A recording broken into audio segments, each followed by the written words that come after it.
Halo pemirsa, apa kabar? Senang sekali saya Astia Dika bisa kembali menemani Anda di program talkshow yang syarat informasi inspiratif, apalagi kalau bukan Bincang Sehati.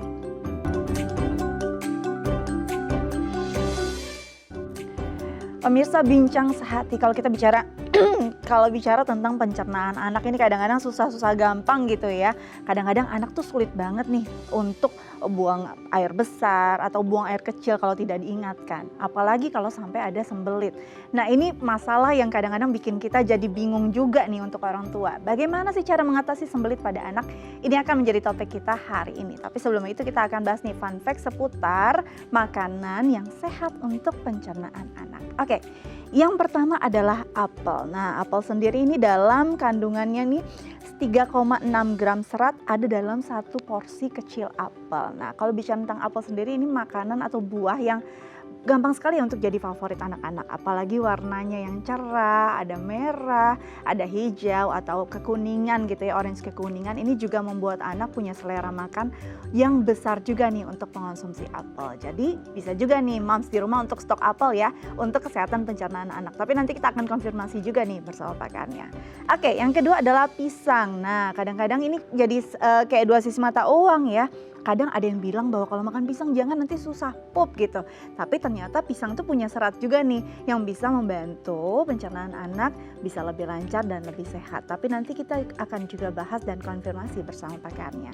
Oke, selanjutnya adalah alpukat. Nah, kalau kita lihat alpukat ini punya kandungan lemak tak jenuh yang sehat juga dan juga punya kandungan serat yang baik juga nih untuk anak dan terutama untuk pencernaannya. Sejauh mana alpukat ini bisa berdampak baik pada pencernaan anak? Berapa sih porsi yang ideal untuk anak sesuai usianya? Nanti kita juga akan tanyakan bersama pakarnya ya. Oke, yang terakhir adalah mangga. Nah, mangga ini buah yang manis yang juga rasanya disukai oleh anak-anak. Bisa kita potong-potong dengan bentuk yang menarik juga ya, dengan bentuk yang seperti bunga. Nah, ini juga bisa membuat anak punya selera makan. Mangga juga selain manis ternyata punya serat yang baik juga nih untuk pencernaan. Sejauh mana ini bisa berdampak baik pada pencernaan anak, ini juga nanti kita akan bahas bersama pakarnya.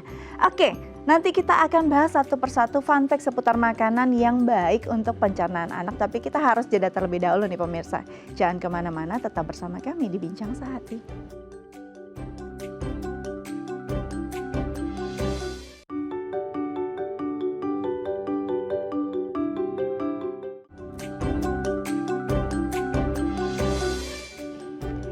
Ya pemirsa, kembali lagi bersama kami di Bincang Sehati. Di segmen sebelumnya kita sudah bahas nih beberapa fun fact makanan yang katanya sehat atau dampaknya positif untuk pencernaan anak. Nah, sekarang kita akan konfirmasi bersama pakarnya.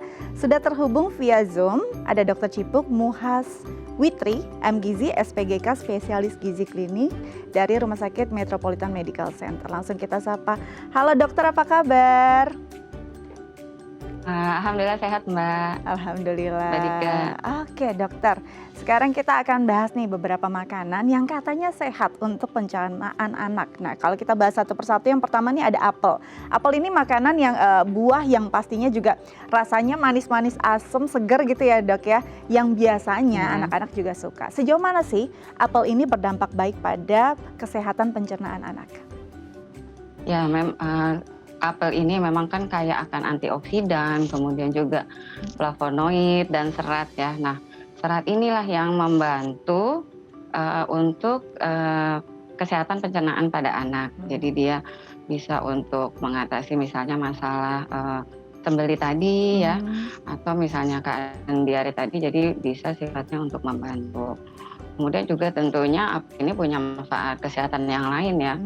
Dia juga punya untuk antioksidan gitu ya, untuk tentunya kekebalan tubuh ya si kecil, kan dia juga ada vitamin dan mineral juga yang kaya pada apel gitu. Nah, untuk rasa memang yang agak asam-asam mungkin kalau yang warnanya hijau ya Mbak Dika ya, tapi kalau yang merah memang relatif dia rasanya manis ya, lebih manis. Seperti itu Mbak Dika.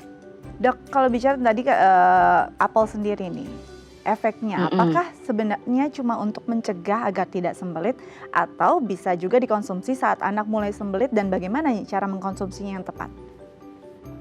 Ya kalau dia sifatnya membantu ya. Jadi kalau memang ada kondisi sudah terjadi Mhm, sembelit, berarti mhm, kita harus cari tahu juga untuk faktor yang lain ya. oke. Jadi kalaupun mau dikonsumsi saat sudah sembelit, misalnya memang belum ada seperti harus berapa banyak gitu ya. Belum ada Tapi ya? secara rekomendasi, seperti kayak kita minum dosis obat gitu enggak ya. Mhm, Cuma memang disesuaikan dengan usia anak, kemudian juga berat badannya, juga kondisi anak, klinis anak tersebut ketika sudah terkena misalnya sembelit atau kondisi yang lain gitu ya.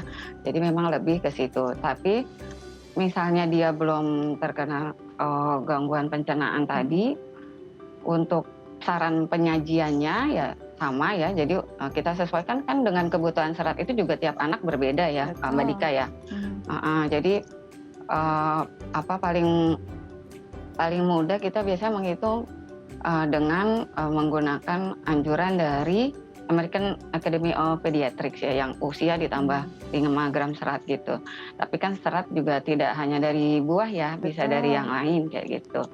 Jadi sebenarnya pastinya untuk berapa banyak itu memang dilihat tiap anak gitu ya Mbak. Tapi bisa juga ada literatur yang menyebutkan anak usia 1 sampai 4 tahun itu untuk mengkonsumsi apel sekitar seperempat sampai setengah ukuran sedang gitu ya Mmm, dari apel tersebut gitu. Atau juga misalnya kita mau pakai dari WHO ya untuk meningkatkan daya tahan tubuh ya, konsumsi buah tapi ini bukan apel ya, buah bukan secara hanya apel umum. ya? Jadi iya, heeh, buah secara umum itu misalnya dia usianya 2 sampai 3 tahun itu yang dibutuhkan sekitar 1 cangkir. Tapi kalau lebih besar lagi misalnya 4 sampai 13 tahun itu bisa 1,5 cangkir. Perhitungannya mungkin di 1 cangkir ini sekitar 100 gram gitu ya Mbak ya, Mhm, 100 sampai mhm. 128 gram seperti itu. Baik, jadi memang tidak ada, aturan penyajian khusus ketika anak sudah sembelit begitu ya, tapi memang bisa Iya. membantu. Kalau bisa diberikan rutin agar bisa jadi, bagian juga untuk pencegahan agar tidak sampai ada kondisi sembelit. Oke, selanjutnya nih Dok, Iya. pisang. Nah, pisang kan ada yang bilang juga malah jadi bikin susah pup katanya. Nah, berarti ini ada yang salah Mhm. kaprah atau memang kalau dikonsumsinya terlalu banyak bisa jadi nih kondisinya demikian? Kalau bicara tentang pisang, ini kan buahnya kadang-kadang kita berpikir, oh buah yang kaya serat tuh yang banyak air begitu kan. Pisang sendiri kan dengan Mhm. tekstur yang padat dan lembut. Nah, pisang yang seperti apa yang tinggi dan kaya akan serat? Ya, jadi memang pisang ini juga lumayan banyak untuk kandungan airnya Mbak Dika ya. Iya. Jadi dalam sekitar 100 gramnya itu Mhm, 75%-nya air. mhm. Nah, seratnya juga lumayan ya, ada sekitar 2 graman gitu, Oke. pisang. Dan pisang itu memang kaya sama ya vitamin dan mineral, walaupun untuk vitamin C dan vitamin A-nya itu tidak sebanyak yang lain gitu Mhm, ya. mhm. Jadi untuk tadi nih pisang yang mana? Nah, kalau dari literatur memang dikatakan yang lebih tinggi serat itu memang yang unripened ya atau green banana gitu Mhm. ya. Jadi Agak pisang kehijauan hijau ini ya? yang pisang hijau itu yang lebih untuk Ya. mencegah diare sama gangguan cerna gitu ya. Mhm. Kayak dispepsi, tapi ini memang secara umum. Nah, kalau yang sembelit biasanya kita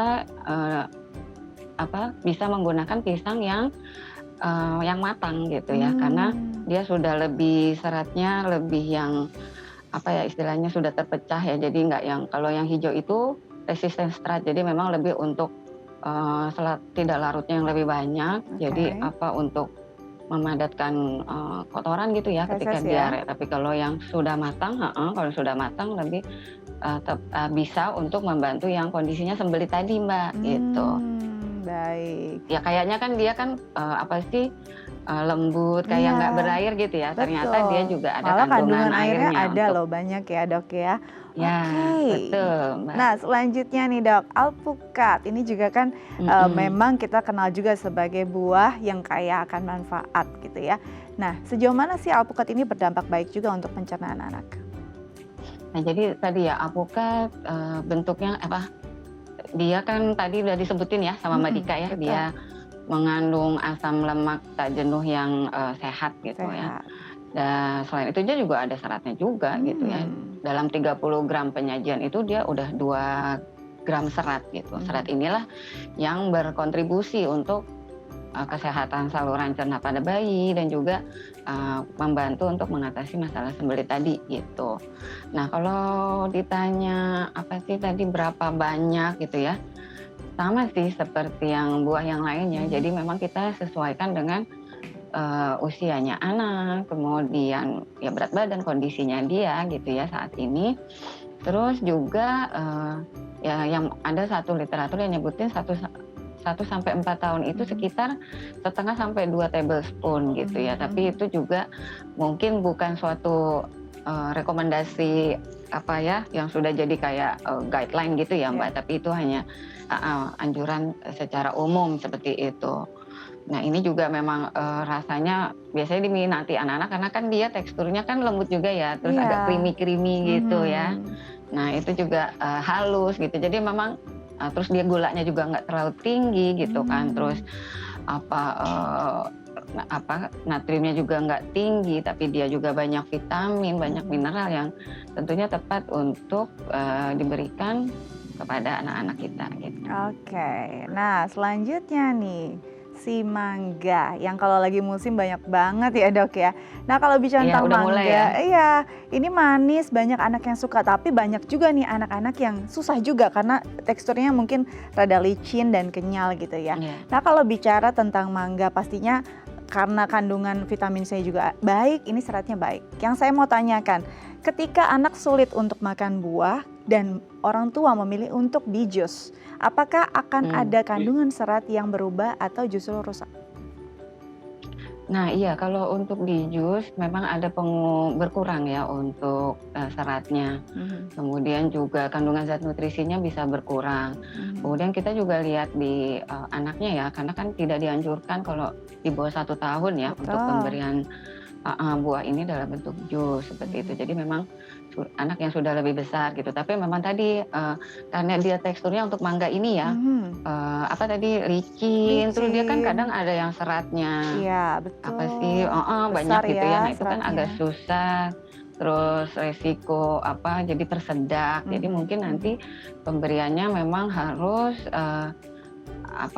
saat anak itu sudah makan padat dan sudah lebih toleransi lah terhadap pola makan yang biasa dia makan gitu ya. Maksudnya dia sudah ketika mencoba mangga ini mungkin nggak jadi yang utama dulu untuk dikenalkan gitu ya. Jadi menunggu mungkin bisa ketika usianya 8 bulan gitu ya untuk baru diberikan misalnya. Tapi boleh aja sih diberikan 6 bulan asal dengan pengawasan karena tadi dia kan strukturnya licin terus berserat gitu ya. Nah itu khawatir nanti jadi tersedak gitu sih.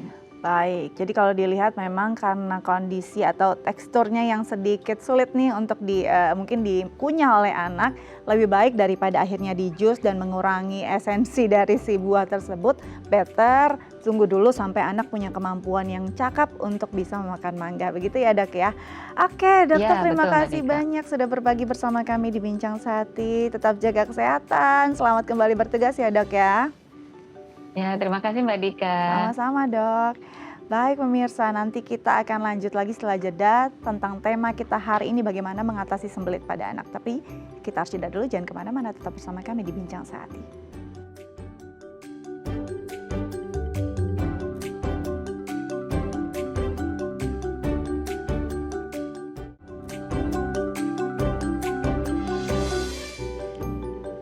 Pemirsa Bincang Sehati kembali lagi bersama kami di Bincang Sehati dan kali ini kita akan bahas tentang bagaimana ya mengatasi sembelit pada anak.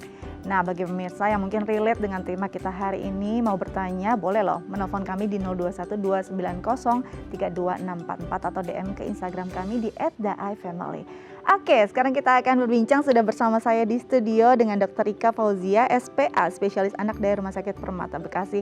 Halo dokter, apa kabar? Halo Mbak Dika. Selamat datang di Bincang Sehati. Oke, hari ini kita ngobrol tentang sembelit pada anak. Nah, ini nih jadi PR banget orang tua ya. Kalau anak udah sembelit, nangis, rasanya nggak nyaman, orang tua juga udah pusing banget nih dok.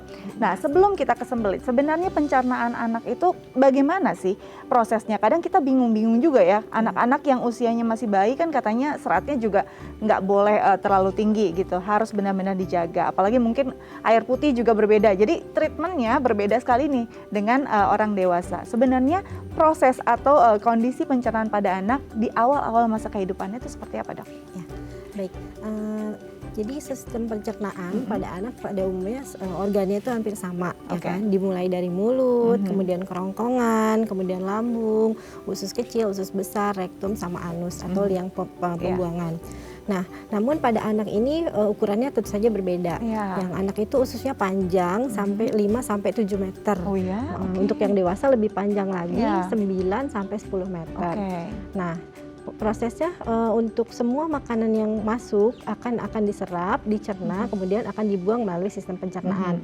Itu adalah fungsinya dari sistem pencernaan. Jadi sebenarnya prosesnya nggak ada yang jauh berbeda gitu ya? Cuman konsistensinya yang berbeda. Mungkin pada saat 0 sampai 6 bulan hanya bisa makanan cair, ya kan? Pada bayi dianjurkannya ASI. Kemudian setelah 6 bulan ke atas mulai MPASI, kemudian 1 tahun sudah bisa makanan keluarga seperti itu. Baik, nah kalau bicara tentang pengenalan makanan, apalagi di awal kehidupan anak nih ya, kadang-kadang kan lagi seru-serunya nih orang tua mau kasih makan A, B, C, D gitu. Nah ini kadang-kadang akhirnya berdampak pada pencernaan yang tiba-tiba anak kok nggak bisa pup ya, biasanya dia pup banyak nih sehari gitu, ini kok sulit gitu. Apa sih yang menyebabkan? Apakah memang komposisi makanan yang ternyata salah nih orang tua memberikan menunya? Ya, jadi yang menyebabkan konstipasi pada anak itu terutama sebagian besar atau 90 sampai 95% adalah konstipasi fungsional, gangguan fungsi dari ususnya. Hanya 5 sampai 10% itu disebabkan oleh kelainan organik ya, atau memang ada kelainan dari organ itu sendiri. Ya, yang lainnya bisa karena efek samping obat, bisa seperti itu. Nah, kalau misalkan kita lihat lagi sembelit itu apa? Sembelit itu jadi ada gangguan untuk pengeluaran BAB ya, gangguan pengeluaran BAB berupa BAB-nya sangat keras gitu kan, atau frekuensinya lebih jarang, 2 kali atau kurang dalam seminggu seperti itu, atau dia ada usaha yang sangat berat untuk mengeluarkan BAB seperti mengedan, kemudian kesakitan seperti itu. Baik, jadi bisa jadi karena ada kondisi-kondisi tertentu yang menyebabkan adanya si konstipasi atau sembelit. Nah, biasanya paling sering nih anak-anak mulai merasakan atau ada gangguan pencernaan tuh di usia berapa nih dok? Paling sering itu usianya kalau berdasarkan prevalensi ya atau angka kejadian itu di usia 1 sampai 4 tahun karena dia usia tersebut merupakan usia yang anak mulai toilet training. Ya, jadi kalau misalkan toilet trainingnya tidak berhasil itu biasanya ibu-ibu datang dengan anaknya sudah terjadi sembelit. Kalau pada bayi juga di bawah 1 tahun bisa, biasanya pada saat memulai MPASI yaitu 4 sampai 6 bulan. Biasanya tadi MPASI-nya seratnya harus segimana gitu kan. Nah, seperti itu. Sebenarnya kalau pada bayi itu kan hanya diperkenalkan yang di bawah 2 tahun, serat hanya diperkenalkan. Nah, dok kalau bicara tentang konstipasi sendiri, ini kan pasti penyebabnya macam-macam ya. Tadi kan ada karena konsumsi obat juga, terus makanannya mungkin yang kurang baik juga gitu, atau memang komposisinya ada yang kurang nih komposisi seratnya. Nah, bagaimana dengan bayi yang masih mengasi gitu?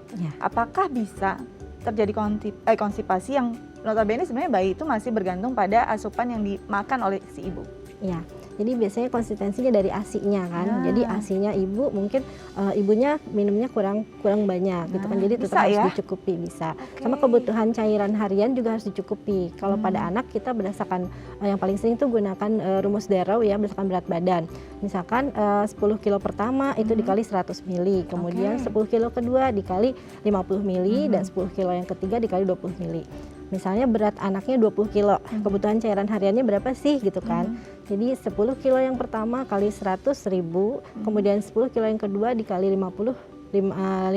Jadi total kebutuhan harian cairan anak itu adalah 1.500, kurang lebih seperti itu. Nah, itu kebutuhan cairannya harus dicukupi. Kemudian juga kalau misalkan untuk serat juga sama, harus dicukupi. Biasanya kita pakai rumus gampang itu 5 plus usia. Jadi 5 gram serat plus usia, misalnya usianya 10 tahun. Jadi 5 tambah 10, jadi 15 gram per hari. kurang lebih seperti Oke, jadi walaupun anak belum makan, masih minum ASI yang kita lihat tuh cair aja, ternyata bisa juga nih Mams, bisa konstipasi kalau orang tuanya atau ibunya tidak mengonsumsi cairan dengan tepat juga ya, bahkan kurang atau seratnya kurang. Jadi memang ibu menyusui ini harus benar-benar memperhatikan nutrisi yang dia makan gitu ya. Oke, Dok, kalau kita bicara anak akhirnya sudah sembelit gitu. Nah, ini ada nggak perbedaannya? Kadang-kadang mungkin kan dia apalagi yang kurang perhatian juga gitu ya terhadap toilet trainingnya dia gitu, nggak ngomong juga, dia kayaknya kesulitan, akhirnya sudah sangat-sangat kesakitan baru dia menangis. Sebenarnya orang tua bisa mendeteksi dini nggak sih, mungkin dari misalnya perut anak keras begitu, atau mungkin kok kayaknya nih anak harusnya kan setiap pagi gitu ya, ini kok sudah 2 atau 3 hari belum ke toilet gitu, gimana nih Dok? Jadi itu tadi, jadi gejalanya itu biasanya BAB-nya kurang dari dua kali atau kurang dalam seminggu. Ini tidak setiap hari kan anaknya. Kemudian anaknya suka mengeluh sakit perut, sakit perut berulang gitu kan. Bisa juga diraba. Jadi pada perabaan perutnya, ada teraba, massa atau kumpulan tinja itu yang belum keluar seperti itu. Rabanya di bagian mana nih Dok? Di bagian kan di sini ada baby ya. Baby ya. Mungkin babynya bisa kita coba untuk kita raba. Jadi raba itu di perut kiri bawah. Oh, kiri bawah, oke. Karena itu ada rektum di situ dekat dengan lubang anus ya. Jadi di kiri bawah seperti itu. Biasanya kalau bayi tuh kalau misalkan sudah mulai terjadi sembelit, ibu bisa mulai pijat ya? I love you gitu kan. Oh gini ya. Jadi Hati pijatnya searah jarum jam. Ya, jadi betul. dari kanan bawah ke atas, kemudian ke tengah, kemudian ke kiri bawah. Ya, jadi I gitu kan. Terus L, kemudian I love you gitu I kan. love you. Itu bisa berulang-ulang atau gerakan seperti mengayuh sepeda gitu. Itu ya bisa jadi satu Stimulasi. istilahnya penanganan pertama begitu ya. Oke, jadi kalau misalnya pertama diraba dulu di perut sebelah kiri, kalau memang keras begitu ya, ini mungkin ada penumpukan feses yang belum keluar begitu, boleh mulai dipijat gitu ya sesuai arah jarum jam dengan kondisi tadi pijatnya I love you begitu ya. Oke. Nah, Dok, apakah itu bisa membantu sejauh mana? Kita bisa melihat istilahnya ini bekerja. Kita bisa lihat tuh berapa lama. Ya, jadi kalau misalkan itu tadi sudah dicoba tapi masih belum BAB juga, nah kita harus mencari pertolongan lah ya. Misalkan kalau 1 minggu sudah dicoba tapi masih belum juga, itu gitu cepat ya? harus dicari pertolongan ke dokter gitu kan. Nah seperti itu. Jadi dengan perbaiki juga tadi kebutuhan cairannya, kebutuhan seratnya, aktivitas fisiknya. Seperti itu. Nah, Dok, biasanya kan ada juga nih orang tua di rumah yang mungkin coba dengan tadi mungkin makan buah memang bisa bantu juga ya. Ada akhirnya makan mungkin pepaya, katanya kan ini paling bagus nih, pencahar paling alami yang baik. Akhirnya memberikan pepaya berlebihan misalnya, tapi nggak keluar juga, tapi anak akhirnya jadi sakit perut bahkan muntah. Nah ini sebenarnya posisinya berapa banyak sih untuk makanan-makanan yang bisa mungkin makanan alami yang bisa diasup oleh anak selama anak konstipasi? Ya, kalau terlalu banyak serat juga bisa menyebabkan lebih berat Lebih berat lagi ya. kan? Jadi memang harus proporsional aja. Kalau sayur ya serat itu sekitar tadi 5 plus usia. Kalau misalnya itu sekitar 10% lah dari total makanan maksimal seperti itu. Baik. Nah, Dok, selain akhirnya jadi pastinya ya dia jadi sulit pup, mengejarnya juga berat gitu. Rasa apa juga yang dirasakan oleh anak? Apalagi sih selain itu? Ya, dia biasanya perutnya merasa kembung ya, sembah kan? begitu ya. Kadang-kadang ada yang sampai muntah ya kan, mual, perutnya kembung, buncit, sakit perut, sakit di anus gitu kan. Anaknya seperti gerakan menyilangkan kaki gitu kan, menahan seperti itu, dan dia ada fobia atau takut untuk buang air besar seperti itu. Oke, takut ini karena rasa sakit yang tadi ya? Iya. Bahkan dia bisa keras sekali seperti batu gitu ya, untuk sulit keluar. Nah ini kadang-kadang kan akhirnya memang ada bantuan beberapa obat-obatan, baik itu secara memang disuntikan lewat anus ataupun memang secara oral. Nah ini kadang-kadang juga orang tua harus benar-benar perhatian, kadang bisa menyebabkan luka pada anus anak. Benar nggak sih, Dok? Betul. Jadi kalau misalkan yang sudah berlangsung kronik itu bisa terjadi komplikasinya, bisa luka atau fisura ani ya, bisa sampai berdarah BAB-nya gitu kan, bisa bahkan ususnya itu sampai keluar, rektumnya itu namanya prolaps rekti gitu, dan juga bisa terjadi wasir atau ambeien ya gitu, itu bisa terjadi juga kalau misalkan itu sudah terlalu lama, terlalu keras. Oke, nah ini memang akhirnya kalau udah kondisi kayak gini udah pusing gitu ya, kerja di kantor juga kepikiran anak di rumah karena dia pasti rasanya nggak nyaman banget. Apalagi kalau sudah sampai seminggu dia belum BAB atau ke toilet. Oke, nanti kita lanjut lagi ya dok ya, bagaimana sih cara mengatasinya nih agar atau bahkan kalau bisa kita cegah jangan sampai terjadi karena kondisinya bisa buruk juga untuk kesehatan anak. Oke, kita jeda dulu, nanti kita lanjut lagi setelah jeda, tetap bersama kami di Bincang Sehati.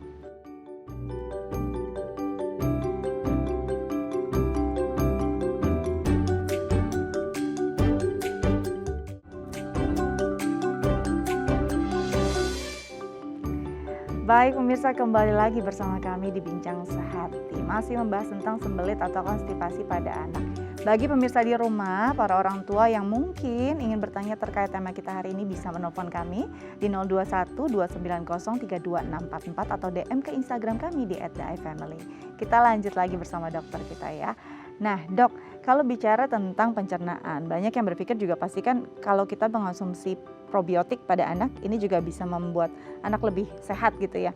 Nah tapi sebenarnya konsumsi ini adalah konsumsi yang rutin atau kalau memang kondisi ada masalah pencernaan saja?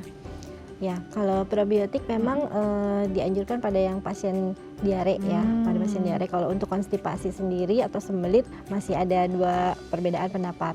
Ya, kalau pada diare memang diperlukan karena dia merupakan bakteri baik yang membantu di saluran pencernaan seperti itu. Nah, kalau yang konstipasi sendiri ternyata masih banyak perbedaan pendapat, belum jadi tentu. ada yang boleh, ada yang Dan ini ternyata bukan konsumsi rutin ya. Iya, betul. Tidak dianjurkan untuk dikonsumsi rutin. Kadang-kadang kan mungkin kita sering sekali tuh melihat ya bentuknya serbuk, lalu dicairkan atau dilarutkan dengan air. Ada beberapa orang tua yang memberikannya jadi konsumsi rutin. Padahal sebenarnya ini diberikannya hanya ketika ada masalah pencernaan. Baik, jadi memang harus dengan anjuran dokter ya untuk pemberian-pemberian semacam itu. Nah, balik lagi nih dok, tadi kan kalau bicara tentang konstipasi, banyak juga anak-anak yang memang punya ritme atau rutinitas pup yang belum setiap hari. Ada beberapa loh yang bahkan sampai usianya sudah sampai ke arah 8 tahun, sampai ke arah yang besar gitu ya. Nah, ini bagaimana dok? Apakah anak-anak ini memang lebih potensial mengalami konstipasi karena tidak punya rutinitas BAB yang cukup baik? Ya, betul.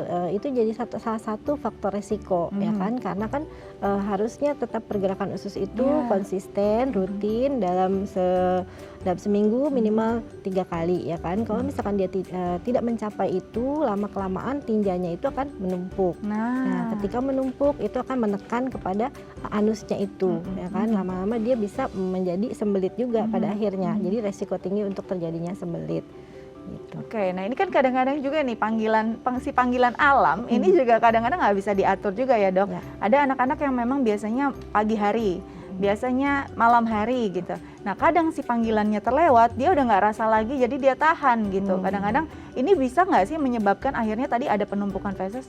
Bisa Nah. ya, jadi sangat bisa. Maka diperlukan toilet training ya. Toilet training itu yang memang paling bagus pada saat usia 1 sampai 3 tahun. Ya. Kalau misalkan belum terbentuk sampai anaknya lebih besar, kita tetap bisa melakukan itu. Jadi misalkan setiap selesai makan pagi atau makan siang ya 15 sampai 30 menit anak dibiasakan untuk duduk misalkan di toilet ya.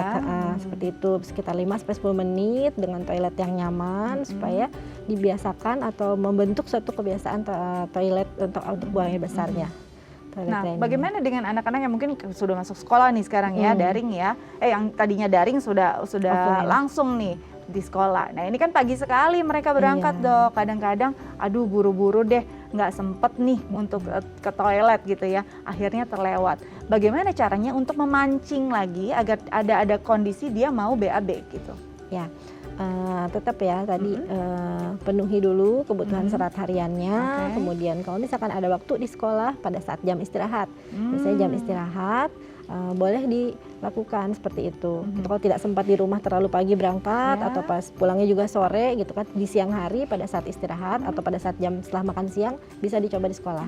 Tapi itu dipastikan lagi sekolahnya toiletnya harus bersih. Nggak ya? Bisa nggak sih ada pijatan atau mungkin ada hal-hal yang bisa merangsang anak untuk bisa ke toilet walaupun kondisinya nih sudah lewat dari jamnya. Kan kadang-kadang jamnya memang katanya baiknya pagi gitu ya. Mungkin sore. Bisa nggak sih ini dikondisikan? Ya, bisa dikondisikan. Kalau misalkan mau dibiasakan ke sore hari juga bisa. Misalkan pada saat pulang ya setelah makan malam dibiasakan seperti itu. Kemudian aktivitas fisik ya, aktivitas fisik ya minimal 30 menit, seminggu 3 kali seperti itu. Itu seperti biasa aktivitas fisik banyak dilakukan untuk merangsang proses motoritas usus, pergerakan usus. Merangsang pergerakan usus supaya jadi tidak menumpuk tadi gitu. Nah, pijatan yang tadi masih berguna nggak sih untuk anak-anak yang usianya sudah tidak bayi lagi atau balita? Sebenarnya yang tadi pijatan lebih spesifik ke bayi ya, tapi kalau misalkan mau dicoba ke anak yang lebih besar juga prosesnya sama sih, karena kan pergerakan makanan itu dari kanan bawah ke kanan ke tengah, kemudian ke kiri bawah seperti itu. Masih boleh dilakukan. Masih boleh ya. Jadi yang mungkin sulit pup bisa kita lakukan walaupun tidak seefektif pada bayi karena bayi mungkin belum banyak nih penumpukan lemaknya juga gitu ya. Jadi ini bisa dicoba walaupun belum tentu seefektif itu. Tapi yang pastinya makanan yang kaya serat akan lebih membantu untuk bisa rutin gitu ya pupnya dengan jangka waktu yang baik. Nah, Dok, apa yang akan terjadi ketika konstipasi ini berulang pada anak dan terus-menerus? Ya, jadi bisa terjadi konstipasi kronik yang beresiko untuk terjadinya komplikasi, ya kan? Komplikasinya itu banyak ya kan. Kalau misalkan tadi yang akut perutnya kembung, muntah-muntah gitu kan, sakit perut berulang gitu. Kalau yang kronik bisa tadi ambeien ya atau wasir, karena kan pembuluh darah yang di sekitar anus itu akan melebar. Kemudian juga lecet atau robek bahkan di sekitar anusnya, visura ani. Ya kan, terus kemudian juga sampai besar banget ya, pernah saya ada pasien tuh sampai ya setengah perutnya tuh feses semua. Itu lebih susah lagi mengeluarkannya, mungkin perlu tindakan bedah seperti itu. Kalau yang masih di bawah-bawah masih bisa kita lakukan supos atau enema gitu ya, seperti itu. Ini kalau kondisinya sudah hampir tadi penuh gitu perutnya dengan feses, apa yang bisa dilakukan? Apakah memang dengan mengeluarkan secara alami masih jadi satu-satunya jalan atau justru ada tindakan medis lain yang bisa dilakukan? Iya, prinsipnya tadi harus temukan dulu ada masanya. Kalau masanya kecil masih bisa lewat minum atau lewat yang supus, tapi kalau masanya besar ya memang harus pakai enema atau mungkin bisa sampai kita konsulkan ke bedah seperti itu. Jadi evakuasi itu biasanya juga nggak cepet, nggak sehari langsung keluar ya. Dia butuh waktu 2-5 hari biasanya baru evakuasi lengkap ya, dibuang sampai kosong dulu. Setelah itu baru terapi pemeliharaan atau maintenance ya. Jadi jangan sampai itu terulang lagi gitu kan. Ada memang dari obat-obatan ada, kemudian juga dietnya juga diatur, kemudian juga melakukan ini pencatatan BAB. Jadi ada diari BAB. Ada diari BAB ya? Ya, kalau yang sedang terapi biasanya kita catat. Nah, hari ini berapa kali atau yang keluar seperti apa gitu kan, yang apakah masih yang kecil-kecil atau sudah yang besar gitu kan, seperti itu. Jadi ada diarinya, nanti harus terjalin kerjasama yang sangat baik antara dokter dengan pasien dan orang tua. Jadi seperti itu supaya rencana terapinya bisa berhasil dengan baik. Nah, ini dia nih, serem banget loh sampai kondisinya bahkan bisa penuh dengan feses gitu perutnya. Ini bisa rasanya tuh pasti nggak nyaman banget ya untuk anak. Ini orang tua aja kalau kita sulit BAB aja sebentar aja ini udah uring-uringan, apalagi anak. Nah, anak-anak yang belum bisa lancar bicara pasti kan sulit ya Dok ya untuk bisa mengomunikasikan apa yang dia rasa. Apa sih tanda-tandanya kalau kita sudah harus bawa ke tenaga profesional atau harus bawa ke dokter? Ya, jadi itu bisa kita lihat kalau misalkan dia nafsu makannya udah mulai turun tuh. Turun ya. Karena kan ini perutnya penuh terisi penuh. Jadi dia nafsu makannya turun, jadi ataupun makan cuma sedikit-sedikit cepet kenyang gitu kan. Nah, seperti itu. Bahkan berat badannya itu tidak naik gitu. Itu bisa jadi salah satu tanda konstipasi gitu. Jadi berat badan tidak naik gitu kan. Jadi nutrisinya kan tidak banyak diserapnya karena nafsu makan yang tadi yang menurun. Nah, itu harus segera dibawa gitu kan. Gitu. Nah, treatmentnya apa sih yang pertama biasanya Dok? Sampai kalau tadi kan memang bisa dengan bahkan sampai bisa ada bedah gitu ya. Yang awal-awal pastinya masih dengan obat oral saja kan? Iya, jadi yang awal-awal pertama yang tanpa obat, non medikamentosa, yaitu tadi pola makannya, dietnya, kemudian cairannya dicukupi, kemudian aktivitas fisik, kemudian istirahat juga, jadi mengurangi stres juga kan pada anak istirahat itu. Nah, kemudian barulah mulai ke yang medikamentosa atau yang pengobatan dengan obat itu bisa lewat yang diminum obatnya, kemudian bisa lewat yang anus juga seperti itu bisa. Oke, jadi memang bisa ada beberapa pilihan ini pilihan sesuai tahapan sebenarnya ya. Sesuai juga kondisi si anak. Kalau sudah sangat mengkhawatirkan mungkin ya memang harus langsung Ke UGD. ke obat atau ke IGD gitu ya. Iya. Ini jadi satu tindakan yang tepat untuk orang tua daripada anaknya sampai menangis. Kadang-kadang sampai nangis, sampai nggak berani duduk karena dia ngerasa ada yang mengganjal dan sakit gitu Betul. kan. Nah, ini bisa jadi punya efek jangka panjang nggak sih untuk kesehatan pencernaan anak nanti saat dia dewasa, Dok? Iya, jadi bisa. Jadi lama-kelamaan anak itu memang akan makin trauma kan, makin trauma BAB karena sembelit,nya itu. Jadi ada dampak psikologis juga dampak ke saluran pencernaan. Saluran pencernaannya jadi tadi penyerapan makanannya jadi tidak optimal seperti itu. Ini berdampak juga pada pertumbuhan badannya, nantinya Perkembangannya pertumbuhan juga. otaknya juga ya, Iya, Dok ya. betul. Tidak bisa diserap secara optimal, apalagi mungkin kalau perutnya sudah terasa penuh, ini makin susah buat makan gitu ya. Iya. Nah, bisa nggak nanti akhirnya sampai mungkin ada penyakit-penyakit lain tadi, sampai penyakit kronik selain memang si konstipasi kronik, mungkin ada massa atau jadinya ada kanker di area ususnya atau ada masalah nanti di asam lambungnya atau bagaimana, Dok? Ya, kalau untuk kanker kan multifaktorial Iya. ya. Kalau misalkan konstipasi kronik juga bisa, kalau misalkan kurang serat bisa salah satu faktor untuk terjadinya kanker kolorektal seperti itu masih bisa. Baik. Jadi kalau kita bicara tentang pencernaan sendiri, mungkin banyak yang bingung ya. Orang cuma berpikir ya udah pencernaan itu dari lambung deh, pokoknya masalahnya gitu. Padahal kalau kita lihat sendiri di sini ya, Dok ya, ini bagian-bagiannya cukup complicated juga ya, rumit ya. Berarti ini bagian bawah itu juga bagian paling penting dalam proses yaitu BAB keluar, pup keluar. Dan kalau ada masalah ini akan benar-benar punya efek jangka panjang ya, Dok ya? Ya, betul. Jadi kalau misalkan yang pengeluaran kan tadi di usus besar ya, rektum sama anus. Kalau misalkan itu menumpuk-menumpuk nanti sampai ke usus halusnya juga akan terganggu, bahkan sampai ke lambung. Makanya bisa muntah segala macam, obstruksi, muntahnya hijau seperti itu. Berarti ini posisinya yang berwarna abu-abu ini? Ya. Ini kan ini kolon yang ini kan apa namanya? Sebelah kiri ini yang dekat rektum ini sebenarnya di kiri ya, cuman ini sendiri di kanan. Nah, ini usus halus, yang ini apa namanya? Usus besarnya. Ya kan, kolon sama rektum ini potong. Berarti sebenarnya si makanan tadi harus melewati jalan yang begitu panjang untuk sampai bisa keluar lagi gitu ya. Nah, kalau bicara tentang ini berarti kan prosesnya memang panjang sekali. Ada yang bilang ada pentingnya nih untuk membuat makanan atau jadwal makanannya harus tepat. Kadang kan kita biasa memberikan makanan yang berupa serat justru di ending sebagai pencuci mulut gitu ya. Padahal serat itu lebih mudah dicerna. Sebenarnya bagus mana sih, Dok? Lebih dulu makan buahnya atau sayurnya atau justru protein dan karbohidratnya dulu? Ya. Jadi kalau misalkan untuk yang seratnya itu bisa dimulai di awal. Justru di awal ya. Jadi untuk membuka jalannya, kemudian baru si karbohidrat, protein segala macam. Jadi di awal dulu seratnya, karena itu yang paling mudah ya, intinya untuk membuka jalan gitu ya. Baru nanti makanan yang berat karena dia perlu proses lebih lama untuk bisa dicerna. Nah, kalau misalnya buahnya belakangan, apa yang akan dirasakan oleh seorang anak atau orang lain? Apakah benar nih kalau yang saya suka rasa ya biasanya jadi lebih sebah atau ada gas? Ya, bisa juga seperti itu, tapi sebenarnya kalau yang di belakangan itu nanti penyerapannya itu yang kurang tadi. Akhirnya bisa justru jadi konstipasi tadi ya. Nah, kadang mungkin orang tua, saya udah kasih makan anak saya tuh buahnya banyak kok gitu ya, tapi kok tetap konstipasi, tapi kok sulit dia untuk pop gitu. Mungkin tadi pemberian atau jadwal menunya ini yang harus diperbaiki. Nah, Dok, kalau bicara tentang anak yang memang sudah berulang konstipasinya, lalu mungkin sudah ada gangguan pencernaannya, treatment apa yang akan diberikan dan berapa lama untuk membuat anak ini normal kembali dan sehat kembali pencernaannya? Waktu yang pasti itu belum ada ya, jadi Belum karena ada berbeda-beda ya? setiap Tergantung anak, kondisinya. kondisi anaknya, jadi tergantung usianya juga, tergantung riwayat penyakitnya apa, kemudian status gizi atau pertumbuhannya seperti apa. Nah, cuman ya itu rata-rata kalau misalkan kita untuk evakuasi waktunya itu bisa 1 mingguan ya. Setelah itu pemeliharaan itu bisa 2 minggu bahkan sampai berbulan-bulan, tergantung derajat keparahan dari konstipasinya.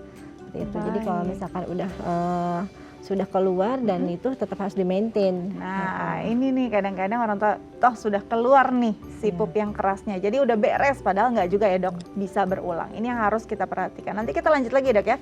Tapi kita harus jeda terlebih dahulu. Pemirsa jangan kemana-mana, tetap bersama kami di Bincang Sehati.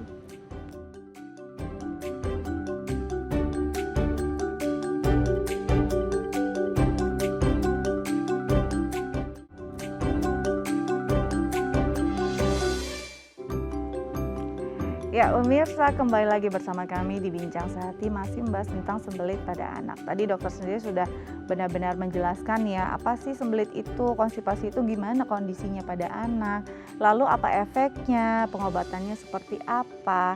Nah, sebenarnya ini kembali pada pola hidup yang harus diperbaiki gitu ya dok ya. Nah kalau kita bicara tentang pola hidup pada anak yang memang apalagi bicara tentang asupan makanannya agar terhindar dari konstipasi tadi, berarti memang komposisi serat harus difikirkan setiap harinya ya dok ya.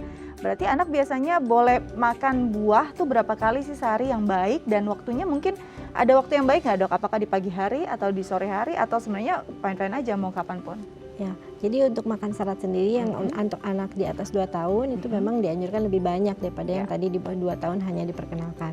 Nah, untuk makan buah serat itu bisa di jam-jam selingan makan. Jadi misalkan makan utama 3 kali, kemudian ada jam selingannya 2 kali, dan itu boleh diisi dengan buah. Atau misalkan di pola makannya sendiri itu sudah terdapat sayur atau serat-serat yang bisa dicerna. Jadi sebenarnya waktunya bisa kapan aja sih. Jadi untuk membuat satu pola pencernaan yang baik. Baik, jadi memang kapanpun bisa diseling-seling ya. Kadang-kadang mungkin di sore hari atau di jam brunchnya dia boleh juga nih setelah sela-sela belajar gitu ya. Nah ini bisa, atau malam juga mungkin bisa. Nah kalau bicara tentang tadi kan makan serat gitu ya, yang paling sulit kadang-kadang minum air putih nih dok. Anak-anak juga susah banget minum air putih, mungkin kadang-kadang minum gitu ya, beda dengan saat dia minum boba gitu ya, minum minuman yang manis, ini sering banget justru mudah sekali. Berpengaruh tidak anak yang sulit sekali minum air putih akan punya kondisi pencernaan yang kurang baik? Ya, berpengaruh karena tadi kan kebutuhan cairan harus dipenuhi, terutama air putih ya kan. Air putih itu memang untuk membantu metabolisme dan nanti penyerapan di usus besar tadi gitu. Jadi kebutuhan air putih itu harus benar-benar terpenuhi supaya tidak terjadi pengerasan dari tinjanya tadi ya. Saya lupa kalau misalkan anak-anak ada juga yang susah makan sayur ya, makan buah itu serat tadi itu biasanya dibentuk-bentuk supaya lucu-lucu, jadi mereka tertarik untuk mencoba makan gitu kan. Terus kalau untuk air putih dibiasakan setelah makan pasti minum air putih, kemudian di sela-sela aktivitas juga itu tetap harus diberikan air putih karena kan untuk tadi membantu melunakkan si feses itu. Jadi ini mungkin jadi PR kita bareng-bareng juga ya, sama-sama, karena minum air putih untuk anak-anak kadang-kadang memang susah gitu ya. Sulit anak-anak yang punya ketertarikan banyak pada air putih, lebih suka minuman manis. Nah kalau bicara minuman manis sendiri, punya efek nggak nih sama kondisi pencernaan anak? Ya, minuman manis itu kan tinggi gula kan. Nah, biasanya itu kalau gulanya tinggi maka karbohidratnya kan akan menumpuk kan seperti itu. Jadi sama. Jadi itu juga tidak terlalu baik untuk penyerapan nutrisinya yang lainnya gitu. Jadi dia tinggi yang karbohidratnya yang lebih diserap dan menimbulkan obesitas, dan obesitas jadi mager lagi, aktivitas fisik kurang gitu kan. Aktivitas fisik kurang, aktivitas usus kurang, bisa sembelit lagi. Jadi seperti lingkaran setan. Lingkaran setan ini. Ayo, siapa nih yang suka makanan manis? Gak cuma anak-anak, banyak juga ya orang tua juga. Ya, yang dewasa sukanya minum manis, makan manis, susah gerak, konstipasi, terus pusing. Kenapa ya perut saya gendut gitu? Padahal mungkin susah juga nih, pencernaannya tidak berjalan dengan baik. Jadi benar-benar harus diperhatikan. Berarti orang tua juga harus mencontohkan dong. Betul. Oke, karena orang tua ini sebenarnya benar-benar jadi teladannya si anak. Kalau pola makan orang tuanya sama seperti itu, otomatis anak akan punya pola makan yang sama juga. Oke, jadi berarti yang harus dibenahi dari pola makan keluarga dulu ya, karena anak akan jadi bagian dari pola makan keluarga. Oke, dok, kalau kita bicara tentang toilet training ini juga penting karena memang sebenarnya ini adalah bagian untuk membiasakan dia, alarm lah ya, untuk dia tahu kapan dia harus ke toilet. usia berapa dan cara yang tepat nih untuk mengajarkan anak toilet training? Apalagi untuk yang pup ya. Kalau pipis mungkin lebih mudah nih. Untuk yang pup berarti kan harus didudukkan gitu ya. Berapa lama kadang-kadang anak sampai, duh nggak bisa, aku nggak tahu caranya. Nah, cara mengomunikasikan bagaimana kerja pencernaan yang ada di dalam perut ini kan susah nih dok. Gimana caranya dok? Nah, biasanya kita mulai dari 1 tahun tuh sudah bisa ya, karena kan 1 tahun sudah bisa mengerti perintah, sudah kita ajak tuh ke toilet, minimal dia tahu dulu toilet seperti apa gitu kan. Terus kita dudukan tadi, jadi kalau misalnya setiap pagi kita dudukan, ya kalau misalkan masih kecil bolehlah 3-5 menit, kalau untuk anak yang lebih besar 5-10 menit, lebih lama lagi gitu kan. Kalau anak kecil kan udah bosen ya, gitu. Kalau yang lebih besar kita kasih pengertian gitu kan. Kalau misalkan BAB-nya tadi tidak lancar, bisa nanti EE-nya menumpuk gitu kan, pupnya menumpuk gitu, seperti itu. Jadi diberi pengertian kepada anaknya, kemudian sambil diajarkan gitu kan. Kalau misalkan masih belum mau, cobalah kita kasih mainan-mainan atau suasananya dibuat semenarik. Misalkan anaknya suka apa Spider-Man lah gitulah, taruhlah Spider-Man, gambar-gambar kartun lucu gitu di toiletnya supaya anaknya mau ke situ, mau duduk di situ gitu kan, dilatih seperti itu. Apa yang menarik gitu ya? Apa yang menarik, minimal dia duduk saja di situ, tidak perlu melakukan aktivitas lain, benar fokus konsentrasi dan untuk merangsang mulesnya itu gitu, seperti itu dilakukan setiap hari. Ada beberapa anak yang juga punya kesulitan untuk mengejan gitu. Cara mengejan yang tepat tuh untuk anak gimana dok? Kadang-kadang gitu ya. Ini sebenarnya kan kadang mengejan itu justru di bagian kerongkongan atau tenggorokan yang dia tekan. Akhirnya sebenarnya tidak ada efeknya juga di bagian pencernaannya. Mengejan yang baik yang kita bisa masuk dalam daya tangkap anak tuh gimana dok? Sebenarnya mengedan itu berarti udah masuk sembelit ya. Sebenarnya saat dia sudah mengejan berarti sudah masuk sembelit. Mengedan yang berlebihan itu salah satu gejala sembelit sebenarnya. Kalau misalkan yang normal itu mules ya, dia akan dengan sendirinya terdorong. Dengan dorongan sedikit saja dia bisa keluar. Kalau sudah sampai mengedan, ada usaha yang berlebihan, berarti dia sudah sembelit. Berarti kita harus kembali lagi perbaiki terapi sembelitnya seperti itu. Apakah memang ada tinjanya keras, apakah tinjanya kecil-kecil yang keluar gitu. Atau dia ada menahan seperti itu pada sebelumnya, atau memang ada luka di anusnya. Jadi mau BAB tapi nahan karena jadi takut sakit. pas itu ngedan gitu.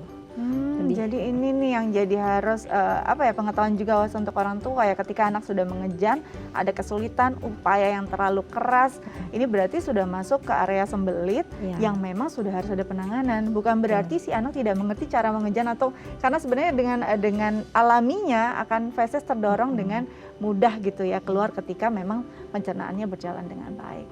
Oke dokter, ini jadi satu wawasan yang baik banget nih untuk kita hari ini. Kita udah diajarin gimana caranya memijat bayi tadi ya, untuk pencernaannya lebih sehat. Lalu kita juga makanannya dipikirkan juga baik-baik agar memang ada juga yang kadang-kadang kesulitan karena memang kita salah memberikan makanan seperti apa. Dan yang paling penting memang harus dibiasakan ya dok ya. Bisa karena biasa, harus rutin. Kalau bisa tiap pagi kita ajak anak ke toilet, kita tunggu 3-5 menit. Ini sudah waktu yang cukup ya dok ya, paling tidak untuk membuat anak terangsang. Baik dok, terima kasih banyak sudah berbagi bersama kami di Bincang Sehati. Tetap jaga kesehatan. Sampai ketemu lagi ya di episode lainnya ya dok ya. Oke, pemirsa di rumah bagaimana? Semua tips dari dokter kita sudah dicatat ya, semoga berguna untuk Anda. Saya Astia Dika pamit undur diri, sampai jumpa.